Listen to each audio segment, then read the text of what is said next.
Bismillahirrahmanirrahim. Elhamdülillahi Rabbil alemin. Sallallahu ala nebiyyina Muhammedin ve ala alihi ve sahbihi ecma'in. Ve men tebi'ahum bi ihsanin ila yevmiddin. Rabbi şrahli sadri ve yessirli emri ve ahlul uqdeten min lisani yefkahu qavli.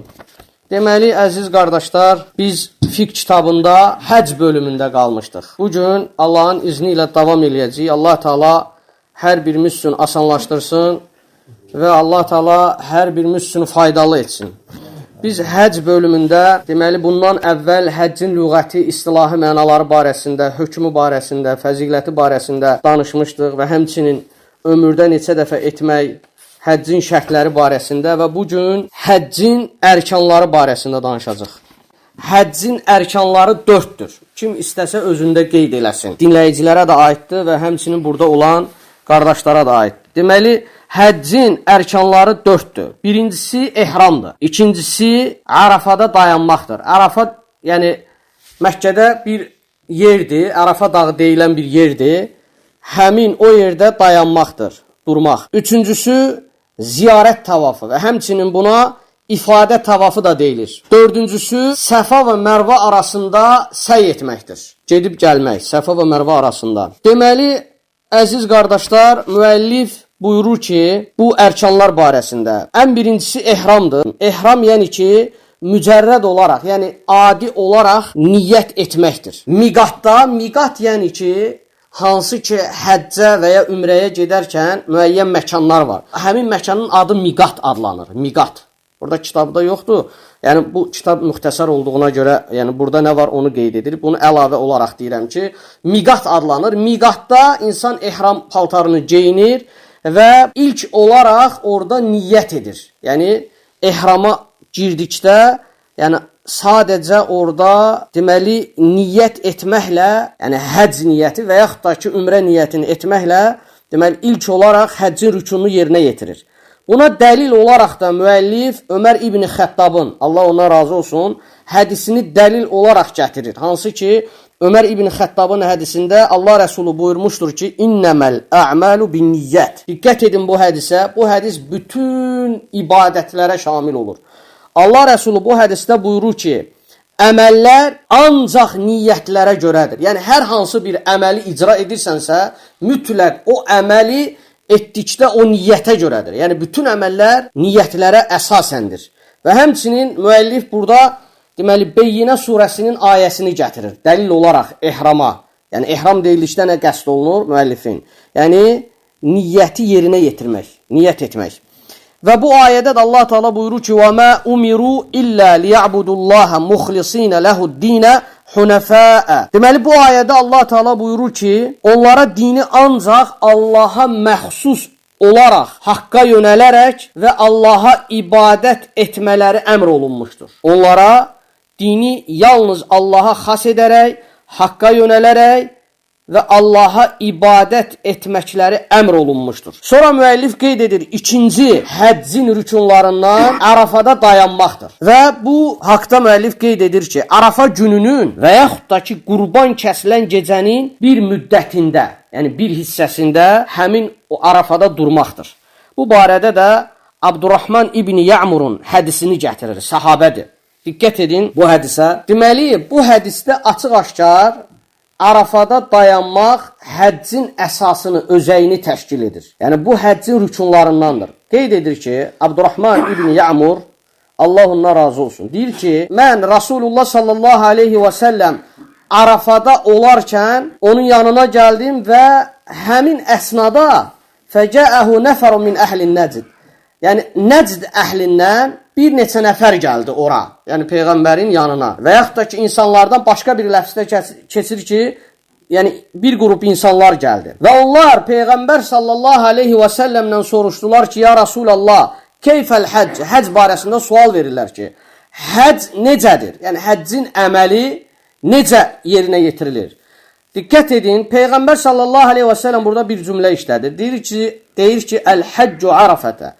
Buyurur ki, həcc Ərafədir. Mən cəə qablə salatil fəcr min leyləti cəm'in fəqad təmmə həccuhu. Bax, bu cümləyə diqqət edin. Peyğəmbər sallallahu aleyhi və səlləm buyurur, kim fəcr namazından əvvəl, yəni sübh namazından əvvəl həmin əraziyə, Ərəfəyə gələrsə, min leyləti cəm'in, yəni buradakı cəm kəliməsinin mənası insanların cəm olduğu bir gecədir.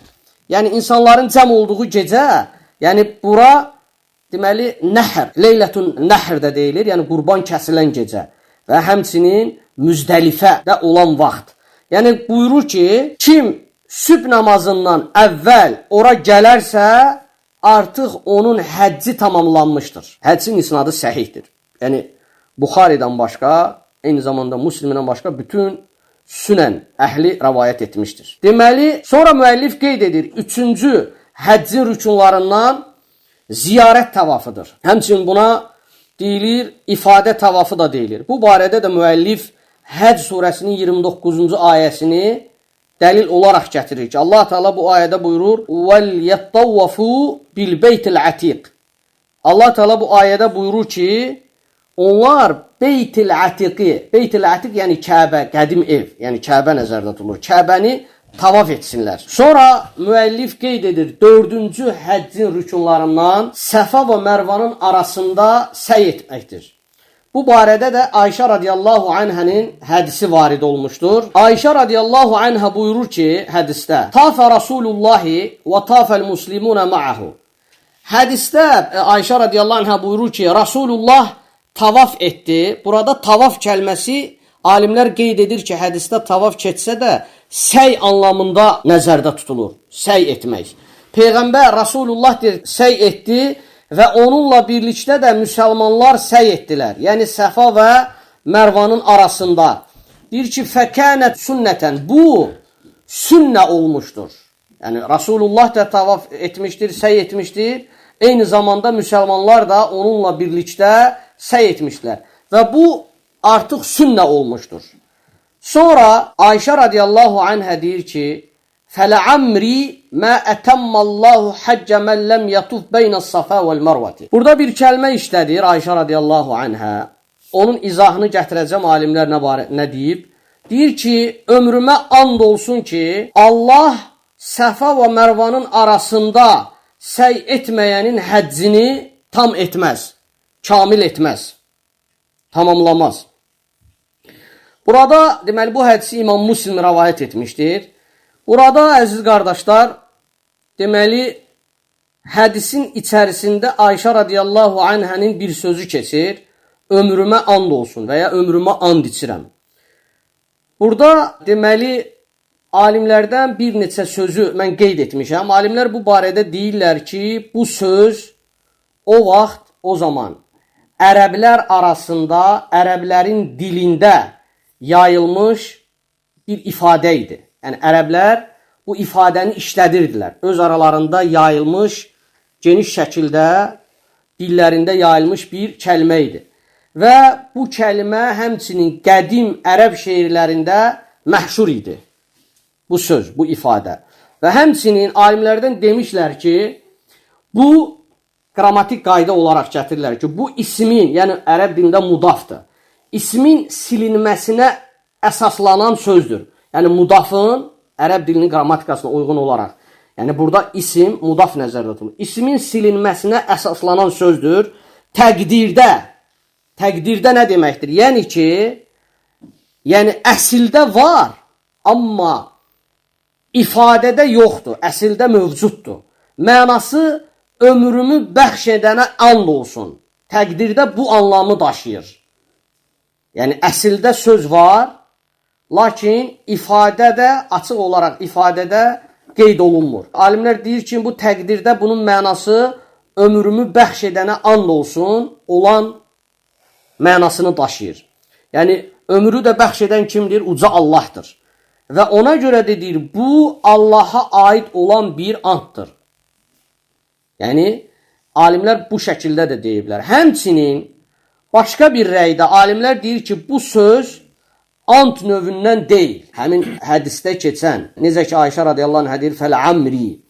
Deyirlər ki, bir qism alimlər də deyir ki, bu söz andın növündən deyil. Əksinə, burada ant yox, təkid, yəni vurğu mənasında deyilən bir sözdür. Buna dəlil olaraq da demişlər ki, ant hərfləri ərəb dilində 3 hərfdir. Vav hərfi, tə hərfi, bə hərfi. Buna qasəm deyilir, huruful qasəm. Yəni ant hərfləri ərəb dilinin qrammatikasında, yəni bu 3 hərf vav, tə, bə hərfi deməli ant hərfləridir. Və qeyd edirlər ki, bu sözdə də deməli bu hərflərin heç biri yoxdur. Ona görə də ləm hərfi ant hərflərindən deyil.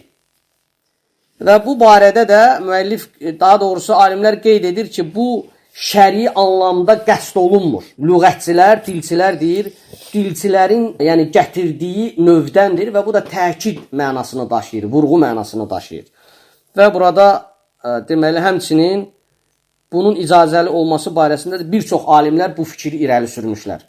Sonra əziz qardaşlar, deməli bu həccin rükunları burada qutardı. 4 dənə rükunu var. Birinci ehramdır, ikinci Ərafada dayanmaqdır, üçüncü ziyarət təvafıdır və həmçinin nəhayət 4-cü Səfa və Mərvanın arasında səy etməkdir.